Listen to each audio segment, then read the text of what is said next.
Hello and welcome to your astrological vibrations for Thursday, May 28th, 2020 by Gaia Blooming.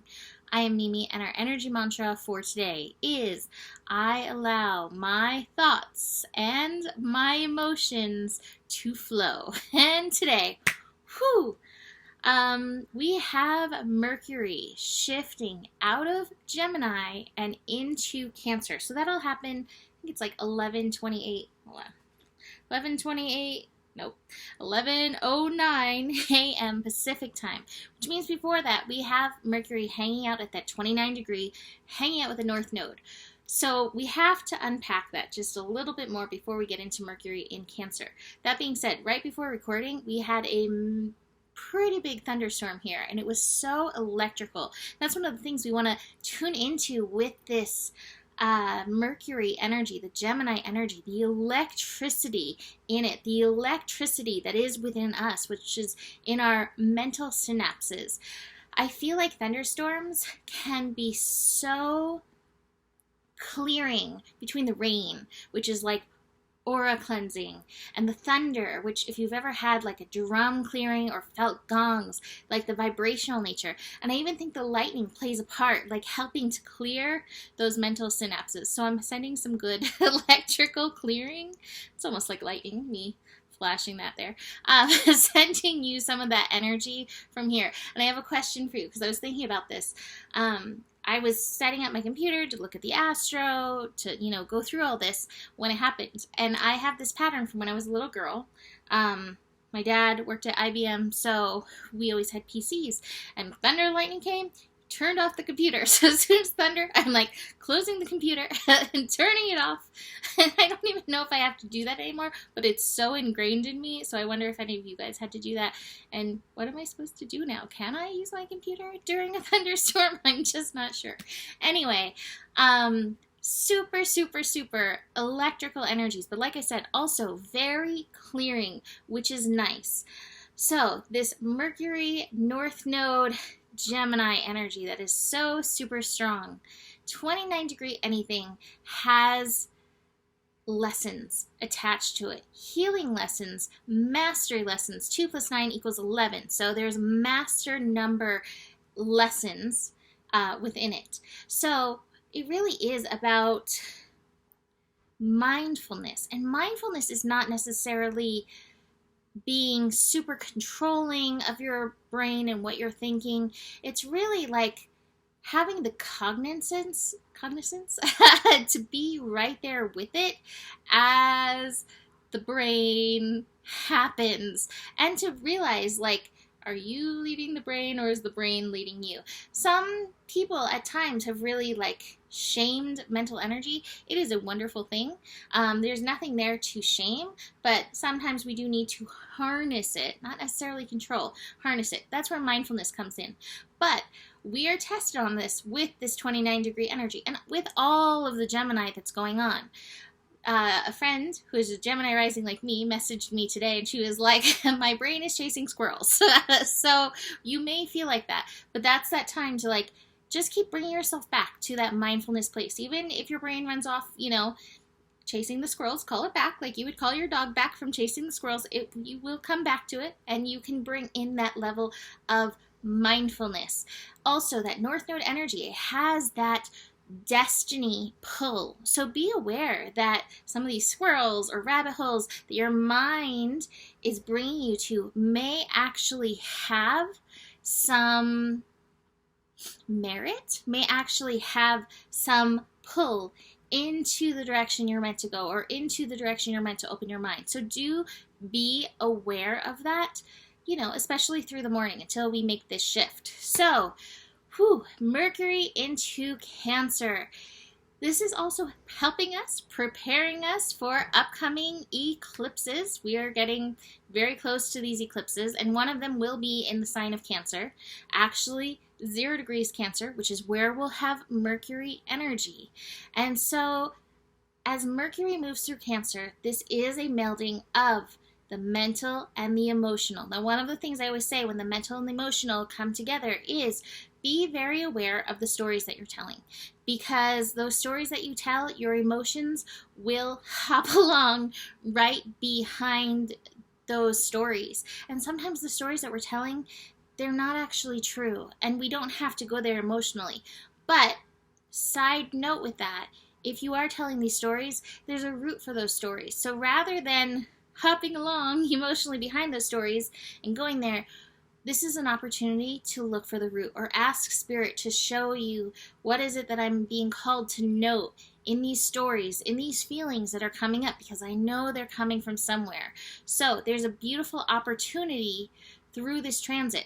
Now, Mercury will be going retrograde in the midst of our 3 eclipses that we've got going on. Oh my goodness, there's so much that we will be unpacking during that. Mercury will first move into Leo and then back into Cancer. So we're going to have a bit of an extended Mercury in Cancer time. And if you've been following the patterns, which that's what astrology is, a following of patterns, these retrogrades in water signs, we had one earlier this year in Pisces, they can get pretty emotional. So just like I've been saying, if you are feeling emotional, allow yourself to feel it, process it. I think there's still much we need to process about what's happening in the world, and on so many levels.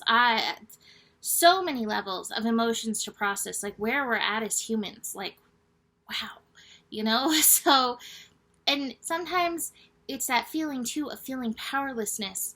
But if you are a feeler, that is one of your superpowers. And believe me, you are not just feeling for yourself. And chances are you are feeling deep ancestral stuff going on. So do be aware of that. Beyond the heaviness of that, I have one more thing to say. Mercury shifting signs, it always behaves slightly erratically when signs are shifted. It's like kind of a mini retrograde. So do be aware, technology may get a little wonky between the 29-degree and that 0-degree energy. So take it easy, and communications may also just be like, what? So patience, take it easy with that. So like I said, on the lighter side of things, Moon in Leo. Moon in Leo is actually connecting today with Mercury retrograde in Gemini. And like I said, that Gemini energy loves to amp up the Leo. I don't always look at the bottom of the deck, but somehow it ended up flipped up. Playfulness card on the bottom of the deck. Your Gemini, Venus and Gemini energy, it wants some playful laughter and silliness and some of that Leo energy. That's one of the best things you can do, whether it's a movie that makes you laugh, a friend that makes you laugh, whatever. Reach for that with that connection with that Gemini, Venus, Gemini, Moon in Leo. The other way it may express itself is buying all the things. So if you do happen to be online shopping or shopping in the world, you don't have to buy all the things. All the things are not going to make you happy, but just be aware. Oh, the miser card. You don't have to buy everything. Just be aware that desire may be there. So where's that coming from with your inner child? Take a look at that. Unpack that a little bit.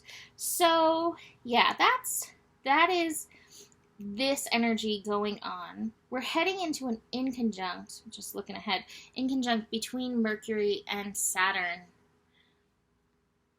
I think we'll get into that tomorrow more so, but watch for shoulds. Watch for shoulds coming up into your mind. Be mindful of the shoulds. So let's look at these cards. I have the Silence and the Nothingness card. Silence is the Star card. It is a card of bright future.